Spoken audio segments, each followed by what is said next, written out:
This is the African News Update on top accolade news. The headlines: Zimbabwean editor arrested over criticizing the president. Gachagua vows to block Ruto's re-election. RSF commander to lead rebel political alliance in Sudan. Kenya to privatize state assets.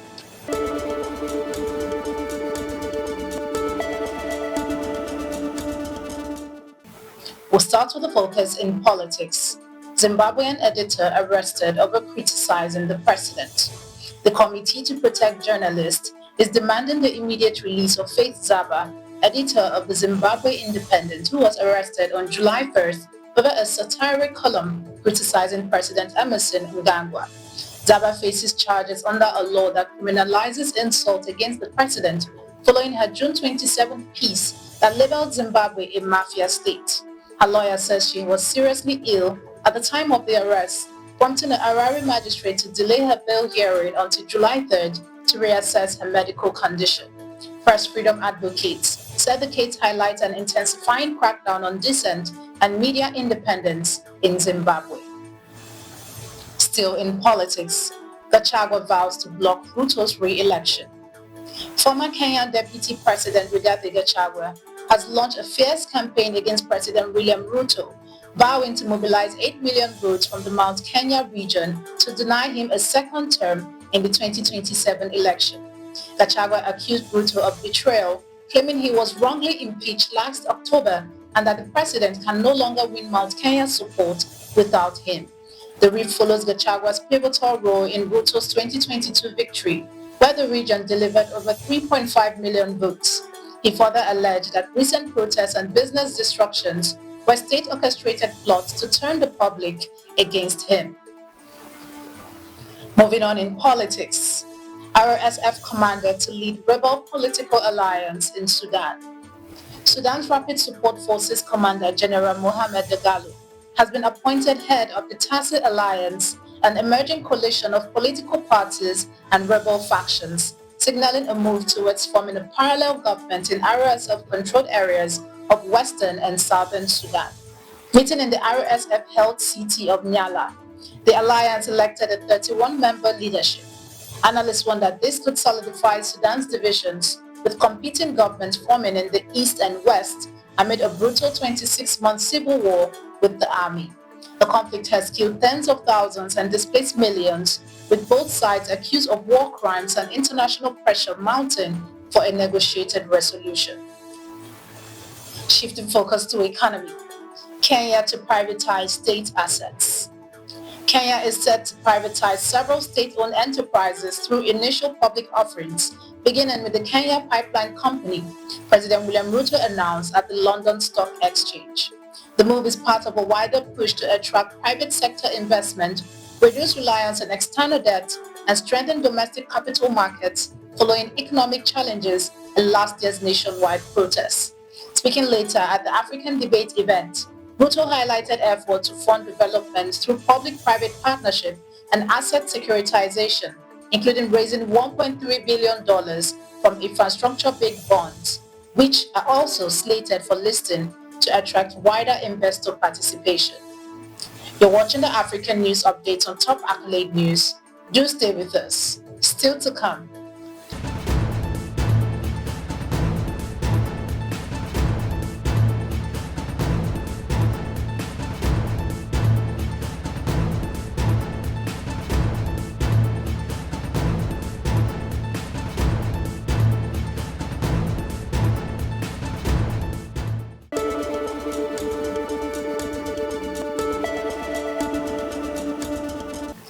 Thanks for staying with us. Still in economy, IMF approves $262 million for Ethiopia. The International Monetary Fund has approved the third review of Ethiopia's $3.4 billion loan program, unlocking $262.3 million in fresh funding as the country pushes forward with its economic reforms and debt restructuring efforts. The approval follows strong performance during the program's first year, with the IMF citing resilient growth and declining inflation. Ethiopia, which defaulted in December 2023, recently finalized a memorandum of understanding with official creditors co-chaired by France and China to restructure $8.4 billion in debt and secure $2.5 billion in debt service relief under the G20 Common Framework. Talks with private bondholders remain ongoing, particularly over the terms of Ethiopia's $1 billion Euro bond. Moving to disaster.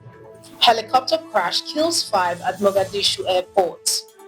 Tragedy struck at Mogadishu's international airport, where a Ugandan military helicopter crashed and caught fire during a routine combat escort mission, killing 5 people on board. The pilot, co-pilot, and flight engineer survived but sustained severe burns and serious injuries. The incident occurred in the military section of the airport after the helicopter flew in from air base. Somali emergency crews quickly contained the fire, and while the crash caused delay at the international Turkish Airlines flight, domestic operation remained unaffected. Ugandan forces are part of the African Union's ongoing mission against Al-Shabaab militants in Somalia. An investigation is underway to determine the cause of the crash. Moving to entertainment.